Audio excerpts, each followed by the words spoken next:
On today's episode, we head back into Anne Rice's Immortal universe with AMC's new supernatural horror Mayfair Witches. The first episode, which aired Sunday night, is titled The Witching Hour, runs 52 minutes, and stars Alexandra Daddario as the main character. On this podcast, we review the latest installment of a different series every show. It's January 10th, and you're listening to today's episode.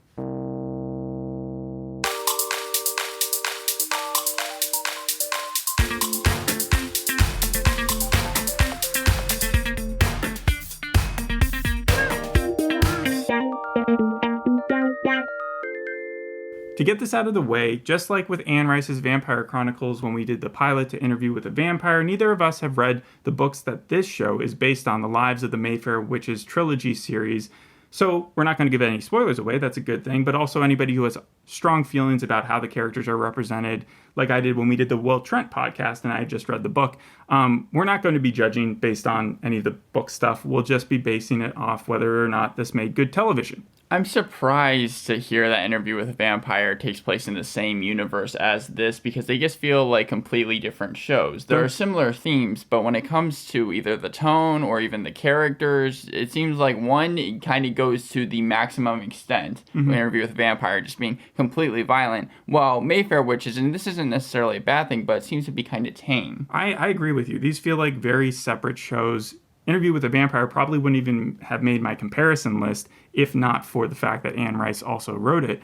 But we'll get more into that. I wanted to talk about the episode title first, The Witching Hour. It's actually the same title as the first book that she wrote in the series. But also, do you know when The Witching Hour is? No, I would guess like 12 o'clock, right? You should know when The Witching Hour is because it's just another term for The Devil's Hour, and we reviewed that show just a couple months back. And you asked me that same question. You said, do you know when the Devil's Hour is? And I did because it was said in that show. This one does not say when the Witching Hour is in the show. It's about 3 a.m. to 4 a.m. I know they say the witching hour whenever you're looking at NFL Red Zone. It's like when wins become losses. That's like the that's what they say? Remember. Yeah. Yeah, I just find it funny that there have been two shows that have come out really recently that both share that same title, even though this is just the episode title. The expectation that you come into with this is to compare it to, like I said, Interview with a Vampire, but the majority of the episode here faces on the present, while that show, the majority of it was in the past.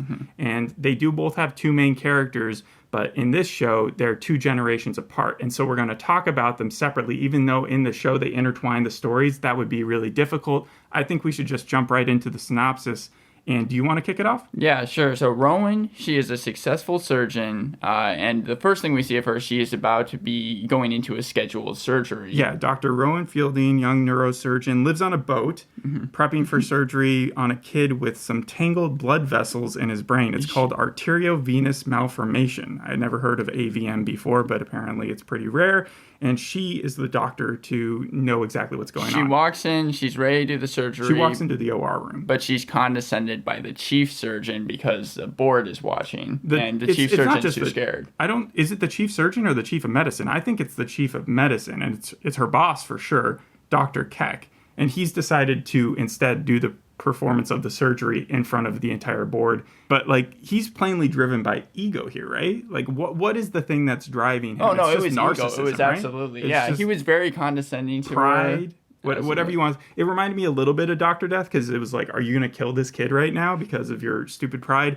It also reminded me of Dick Van Dyke's run on Scrubs when he came in there. and he chose to do the more dangerous surgery or something, right? He was old in his ways and he hadn't been keeping up with it. And so by the end of the episode, they were asking him to retire. But this guy, yeah, he clearly doesn't seem like he's up to the task. However, I have to knock the show. This is the first knock that I have on it. Rowan calls out not her colleague as a doctor, but the main leader of the hospital in front of everyone. I know she's whispering, but everyone in the observation room is very important. You've got the board, you've got Mr. Moneybags himself, Daniel Lemley, who comes into play later on, and you've also got your entire staff that he leads. And to not pull him aside and take him out of the room, of course he's going to be upset with you. Of course he's not going to be willing to help you out later on. I know what they're trying to do here is to show that she's a really good doctor, but I think it backfires. I mean, like you're saying that this won't actually take place in a real... No, I'm saying if it did take place, that doctor, the chief of medicine, would have a right to be really upset with being shown up by a younger colleague. Right. Like, I just don't think that would I don't think it was an effective way of showing Rowan to be that smart. You know? I can understand that. She walks out after the surgery because they are able to actually save the kid. Yeah, they do save the kid. But she sees her mother, Elena, her adoptive mother, Elena, and apparently her cancer has returned. Yes, her cancer she's relapsed and her cancer's returned. The silver lining, though, is that the Daniel Lemley guy, the Mr. Moneybags, I called him, is running a stem cell trial that Rowan thinks that Elena would be great for, right? A great candidate. But the problem is she works for the hospital, and Rowan thinks that she needs to go work for Daniel Lemley in order for him to allow her mom onto the trial. So what does she do? She does what every concerned kid would do for their parents. She goes to her boss, the same guy who she just made a fool of in the operating room, asks for his help, and when he says no, she murders him. Artery is ruptured, and we see it up close and personal. Yep, Keck is dead. we see him like burrow into his brain. What did you think of that like house layover? Because it was almost like the intro of House. They did it more than just once in this episode, and it was just very odd to see. But like don't you remember in House when they would like go into diagnose an issue, and then you would see them go into the body and like go through the veins and stuff? And I didn't watch that much House. Okay, I thought it was just a callback to that. But yeah, no, when Keck died, then we go into the intro, and automatically I was like, okay, this is obviously making me curious. Because this is something. What did you think of the intro? The intro itself? Yes, because it was like wallpaper degrading, right? Yeah, basically. It reminded me of Haunting at Hill House. In fact, you have Annabeth Gish in this show from Haunting at Hill House. Well, who did she play? In Haunting at Hill House? No, in this. Deirdre, the older. Deirdre. Yeah, the older. I'm not gonna be able to say the name. Okay. But yeah, no, I liked it, and so I was really wanting to see where the story was going to go after that. Mm-hmm. But we're going to continue on Rowan's storyline for now, and then we'll jump to Deirdre's. The second knock that I have for this show is that Rowan in the next scene is at her mom's chemo, and Elena is trying to convince Rowan that she couldn't have given Dr. Keck an aneurysm, right? As if it just happened. Her mom was just diagnosed in the last scene. Suddenly, she's having chemo now? Yeah, it was very fast. That is one knock I had against Joe as well. Would have happened weeks earlier. It takes weeks to schedule this stuff and to actually have your treatment underway. I like the future storyline more than the past storyline, but the future storyline, one of my biggest problems just with the show overall was how fast that future storyline, the mom went from diagnosis to chemo to, by the end, she's dead. Yes. And it felt like Rowan's story arc, or like her conversations had trailed a couple days worth of conversation. So that part kind of jarred me. The other thing is that Rowan is definitely like figuring out that this has to do with her genetics. And so she wants to know what's happening to her. She wants to find out who her birth parents is, and because she knows she's adopted. But Elena is pushing back, saying it was a closed adoption, and if she wants to learn anything, she should take a 23andMe, which I think she should, because how cool would it be if she took a 23andMe and all of it was just Salem, Salem, Salem, Salem? I actually like this scene because, at first I was like, oh no, like Elena is going to be like, you didn't cause this, and it's going to take forever for her to realize that she actually did. But the second that Rowan leaves, that's when Elena gets on the phone and like holds this weird agency and is like, I think my daughter might have killed someone. And I'm like, oh, okay, she's in on it. So it kind of like flipped my expectations. She calls Mad Eye Moody. Like, the lady has that crazy eye, and it's New Orleans that she's calling, and she finds out that the agent in charge of her daughter's case, because she already knows that her daughter is a witch, is Cyprian Grieve. And we don't actually get to see him until a later scene, but when we do get a sense of who he is, he can see spirits and stuff by touching things. Like, he can see the past and spirits, and he also is going to be responsible for Rowan's case if anything happens to Elena. If we can just like go to that scene really fast, the CGI for it looked awful. It looked terrible. You mean when he touched the fence? Yes. Yeah, and he's like able to see the past or whatever. He's able to see Deirdre almost jumping out the window, and then Lasher like stopping her or something. And also, I'm sure he's going to be in the series a lot more, but it felt like they just threw that scene in there to be like, yes, he's a character that you should know right now. I did not like the scene. I got a couple scenes like that. Like, we skipped over the one where after the surgery, Rowan talks to one of her colleagues and gives her like a pep talk, and then later on when she has like a one night stand with the bar, like, it felt like those were superfluous. Yes, but they also felt like they didn't. It made the storyline kind of irrelevant. Maybe they were part of the book and it needed to be said, or maybe it was set up for later on, but they don't actually have anything to do with the main story. Yes. So Rowan ends up heading off to work at Ravinia Research with Daniel Lemley, And how would you describe Daniel? He seems like the bad guy in a Marvel movie. Yeah, he's pretentious, he's showboaty. He gives a speech at the beginning to some donors about finding the cure for aging. That's very evil Marvel movie. Yeah. But it's also like Let the Right One In. Remember, they had a drug company that was working there. Also Avatar, because remember, they were also seeking to keep life alive. A lot of different mixes. It seemed like at first, at least to me, he was going to be kind of a cool character, but as the scene progresses, it's like, no, this guy is a straight up antagonist. When did that, there was a specific moment where I was just like, yes, there's no redeeming this character. Well, there was two moments for me. One is when he just decides to piss in front of her. Yes, but not just that. He then turns to her. He's in his office, and he just doesn't close the door to his bathroom. But then he doesn't wash his hands. And then he hands her a tablet, and it's like, she's a doctor, and it's just so gross. And so, yeah, as soon as he did that, I was like, okay, he's definitely a villain. Well, yeah, and then very shortly after that, he says to her, pick a name off of these 30 people that, he doesn't say this part, but that were going to be for the stem cell trial research. He does say that part, but he also makes it very clear that he's going to hire her. But the stipulation is that if she wants her mom to get in this trial, then she's going to have to kick off someone who's previously been admitted into it. And Rowan feels really guarded. She does what any reasonable person would do. She tells him to fuck off. She calls him a small little man for using the urinal in front of her, and then not washing his hands. And then she kills him. Like everyone else would do.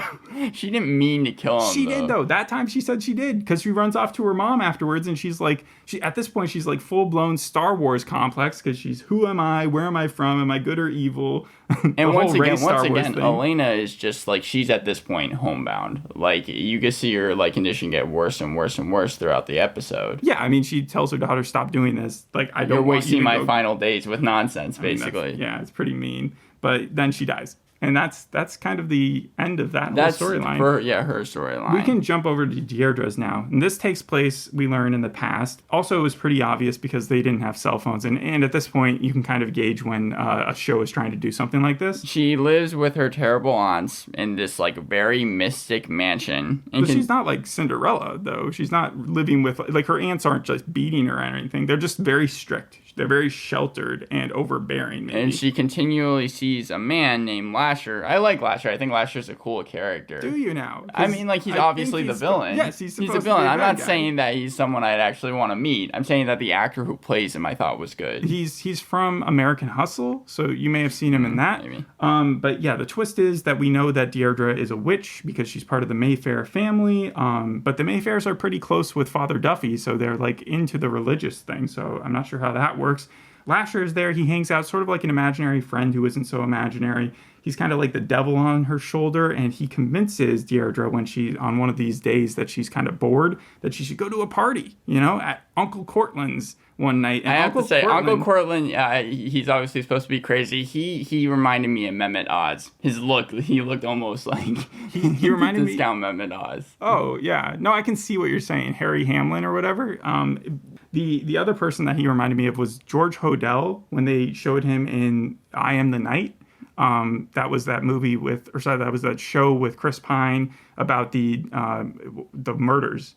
The Black Dahlia murders. Oh, yeah. The Black Dahlia murders. And he would throw these outrageous, luxurious, extravagant parties. The other party it reminded me of is when you were talking about the Batman Harley Quinn party where they had the masks. Uh-huh. And Gordon only recognized Batman what's his face? Bruce Wayne from The Mask Down, because they did have those masks here. Anyways, Deirdre gets wasted, meets a guy named Patrick. They have sex. Patrick turns into a demon halfway through. I did not like seeing the hand. And then the hand with the claws? Yes. Yeah. And then he's dead by the morning, and we don't get any more Patrick, but Deirdre's pregnant. We had two sex scenes that were very close together in this show. Sure. You had the bartender, and then you had the backflash scene. I wasn't going to say anything, but in Daddario's scene, it was very clear that she didn't want to do a nude scene, so she wore a shirt. Yeah. And in the next one, it was the younger actress was like, okay, I don't have a problem with showing nudity. It was weird. But yeah, so despite the priest's best effort and the aunt's best efforts to stop Deirdre from doing anything crazy, she attempts to kill herself by jumping off of a canopy. This is the part where I was like, okay, Interview with a Vampire. Absolutely. Reminded me of the scene. She doesn't actually do it like in the pilot of Interview with a Vampire. Right. Yeah, but yeah, it's it seems like there's always a character that's about to step off of a roof and jump to death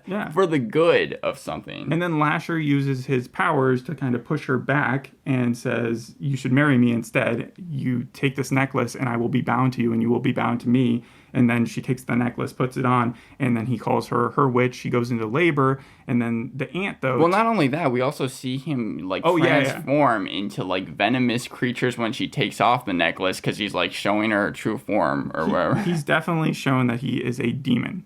Yeah. Like, there is no good in this guy. He's going to be bad news for the rest of the time. So she puts the necklace on, and then she goes into labor, and then the aunt steals the baby, Handmaid's Tale style, and gives it to... well, I think it was the right move, honestly. I think that if Deirdre had been in charge of Rowan from birth, then we could have been dealing with worse scenarios. So the Mayfair, Elena, we find out, is actually a Mayfair, but she, like, renounces her name, and then she takes the baby, and she goes off to raise it somewhere else. So is she, this is what I was trying to understand, the sister of Deirdre?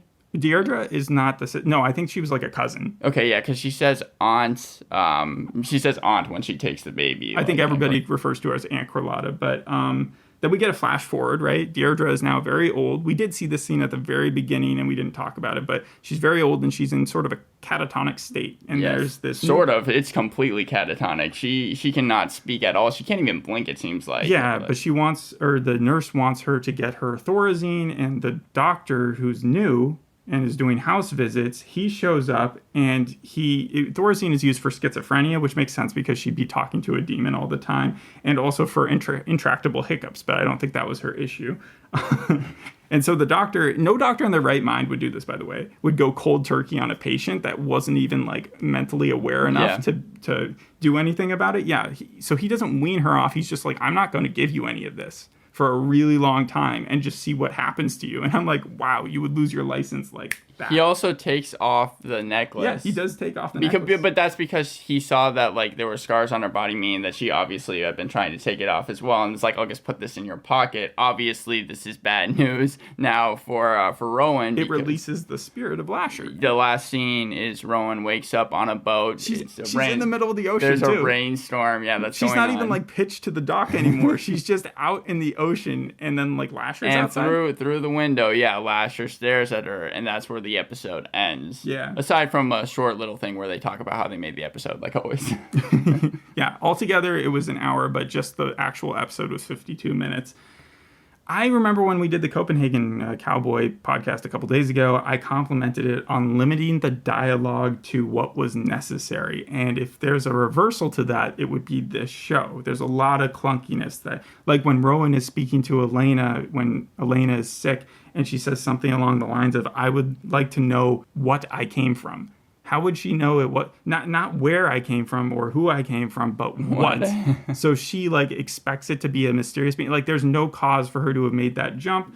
And then the bartender scene, when she starts going off about true love, like, he's like, I want to find someone to be with, you know? And she's like, I can understand that. I know about fantasizing true love. My shadow when I was a kid was a dude I used to flirt with. And the bartender then responded with, oh, you get it then. And it was like, he didn't even have any follow-up questions to that. That was really weird. Also, Lasher, the way he speaks, I know you said you liked his character, but... Well, it's olden times. He was like Malcolm in the Middle, the friend that Malcolm in the Middle had, because this is how he delivered his lines. I wrote it down at one point. He was like, I will show you who I really am. And if you're strong enough to face this, I will be yours entirely. Yours to command. Like, he would take these giant pauses in between every single sentiment that he would say, and they would usually just be very repetitive, and I found it very funny. Despite your examples, I actually didn't, that never occurred to me really at all, but I understand what you're saying. I was like, get to the point, Mr. Demon Dude. My comparisons for the show, I'll say really fast, are X-Files, particularly, I think, season 10 or whenever they came back, because much like Rowan, in, like, one of the episodes, Kumail Nanjiani plays a character of, like, or there's some type of alien that can't control when he turns into an alien, and her, like, killing people but not, like, meaning to. That kind of reminded me of that. And that's definitely the overarching theme of the entire season, is whether or not she's going to be able to control, whether or not she's good or evil. Yeah, and then also you have American Horror Story. I think that's kind of obvious just tone-wise, and then, like, any vampire show, I just pick Hemlock Grove, but you can choose anything. But they're not vampires. Just Lasher might be sort of ish. He kind of has powers like a vampire, but he's everybody else is not. They do mention Mayfair Witches in the interview with the vampire episode that we watched. But the comparisons I have to add on to yours are Hellstrom. That was like a demon show we did a really long time ago. And then a little bit, like 10% Dangerous Liaisons. It's definitely not as bad as that show, but there's like 10% quality of word choice and dialogue in that. The other thing is The Devil's Hour. I'll bring it back to that because ironically, they have a similar familial lineage thing. Remember, the mom was nearly catatonic in that as well. Yeah. And we saw a backflash to her where there were like strange superpowers going on. And I think the Devil's Hour lady, her power was more along the lines of touching things, and like Cyprian's here, where he touches something and he can see the past. Other than that, though, this didn't really feel like too much of a pilot to me. Like, they did introduce some characters, but altogether, the world wasn't really built, and it was, I don't know. It just didn't feel the same as, like, normal pilots did. I enjoyed the first 30 minutes because I felt like the story was going somewhere, but, like, I could kind of see where the story was going, which is why, like, the last 20 or 30 minutes I felt were, like, really slow. And also, I mean, I like the acting and everything, but the acting and cinematography isn't going to be able to save a show if the story just isn't that good. That's why overall... I didn't even find the cinematography that great, but did you find that it was modernized too much, or just enough with the mentions of, like, Uber and Minecraft? Clearly those weren't a part of the original story. Yeah, I mean, I didn't pay attention to modernization. I saw that this took place in Louisiana as well, so not only the same universe, but also the same place as Interview with a Vampire, sure. New Orleans. But the half of the storyline did. Yes. The other half did not. Yes. Overall, I just give the episode a 5. I mean, it has potential, but I don't think I'm going to watch the rest of it, and it definitely didn't grip me in the ways that, like, Interview with a Vampire did. I was also going to give it a 5. If it was a little bit better, it may have passed, but I don't think I can recommend it.